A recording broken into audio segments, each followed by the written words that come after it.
Ողջույն։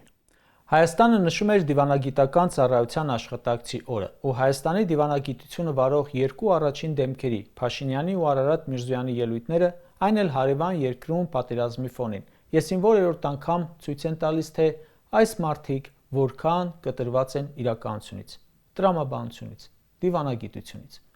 Փաշինյանն ասում է, ինչքան շատ ենք անվտանգությունը կապում բանակի հետ, այդքան նշանակում է անվտանգության պակաս։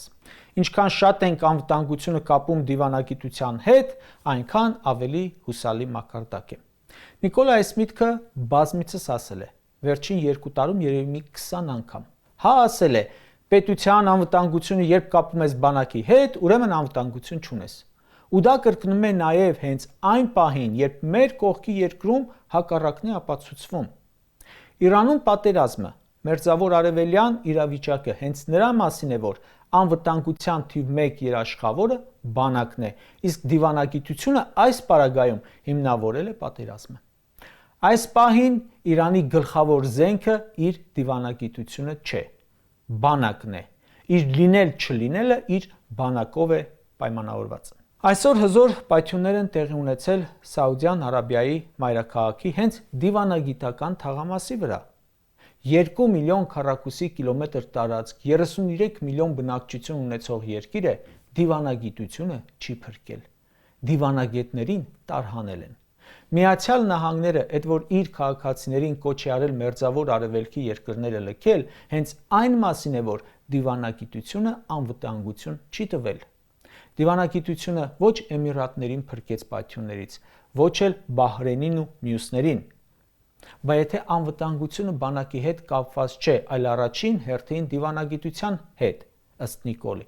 ինչու են Միացյալ Նահանգներն ու Իսրայելը հարվածում Իրանի զենքի պահեստներին կամ Իրանը Միացյալ Նահանգների ռազմաբազաներին, թող արտգործնախարարներին ու դեսպաններին թիրախավորեն։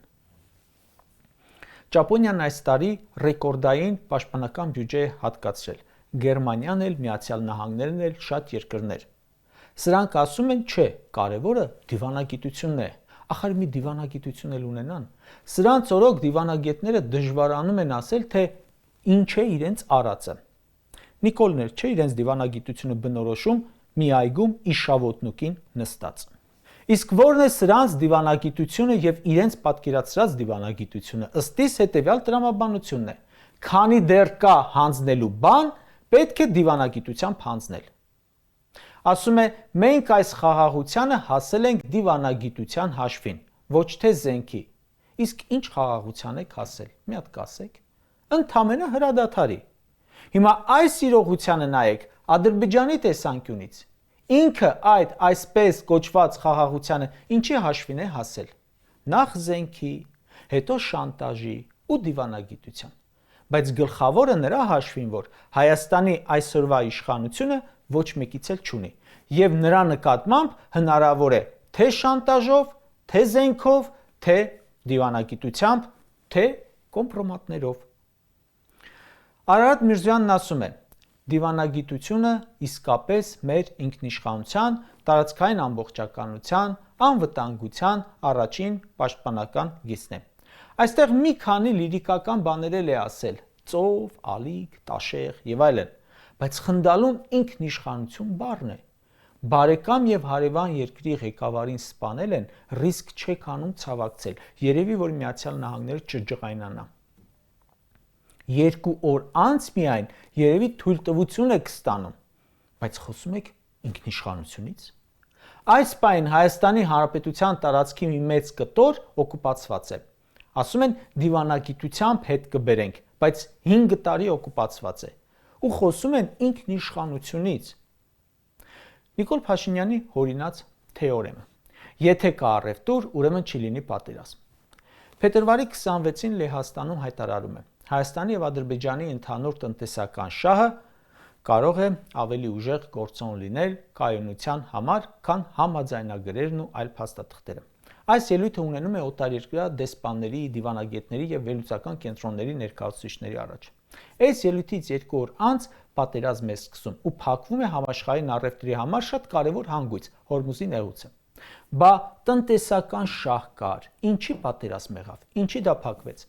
Հայաստանը ամբողջ կյանքում չի կարող այնքան ներդրումներ ապահովել, որքան Դուբայում է։ Բայց այդ առևտրային կապերը ինչի չօգնեցին, որ հյուրանոցների վրա ռումբեր չընկնեն։ Այնքան առևտրատնտեսական կապ, որ ունեին Ռուսաստանը եւ Ուկրաինան, Հայաստանն ու Ադրբեջանը երբեք չեն ունենա։ Բա պատերազմի չի տեղի ունեցավ։ Եթե առևտուր անենք, ուրեմն էլ պատերազմ չենք անի թեզը, իսկի սովորական մարդկային հարաբերություններում չի աշխատում։ Այնքան մարդ կա, որ գնացել է առևտուր անելու ու սպանել խանութպանին։ Այսինքն ձեր կարծիքով, որ Ադրբեջանի տարածքով ցորեն ու կոմբիկեր եք բերում կամ Ադրբեջանից ռուսական բենզին եք առնում, ուրեմն նշանակում է ամուր կապեր են, պատերազմել չի լինի, այդքան պարզունակ։ Սրանք կաշվից դուրս են գալիս, որ Ադրբեջանի հետ առևտուր, սեր, համերաշխություն, խաղաղություն ցույց տան, բայց չի ստացվում, չի հիմնավորվում։ 140 միլիոն դոլար արժողությամբ թրիփը, որքան էլ փքես Հորմուզի նեղուցով շրջանառության 0.0000 քանի տոկոսն էլ չի կազմելու։ Ինչի վրա եք հույս դրել։ Այն երկրները, որ ունեն ամերիկյան ռազմաբազաներ, անվտանգ չեն, երաշխիք չունեն։ Դու մի փաստաթուղթ ես նախաստորագրել, անվտանգ ես դարձել։ Ինչ որ կիսատ պռատ բաներ եք անում, բայց գոնե անունը մի դրեք երաշխիք։ Նախ դրանք դուք ինքներդ չեք էլ անում, թելադրում են, պարտադրում են ու դա անում են այլ երկրների շահերից ելնելով, ոչ մեր։ Այդ թրիփը ճանապարհ է, որը պետք է բացառապես Ադրբեջանին։ Մեզ պետք չէ, ոչ մի կերպ չի հիմնավորվել դրա օգուտը։ Ամերիկային էլ պետք չէ։ Վերնագրերը լրիվ հերիք էին իրենց համար։ Դրա համար էլ երաշխավոր չկանգնեցին։ Հələ մի բան էլ քեզնից եմ փող ներդրում ուզում։ Կարճ ասած, ձեր ամբողջ 8 տարվա գործունեությանը ծանոթ լինելով, վստահաբար կարող ենք ասել, անվտանգությունը ամբողջ աշխարհում կայունության, զարգացման ամենակարևոր բաղադրիչը։ Ձեր խելքի բանը չէ, ոչ էլ դիվանագիտությունը։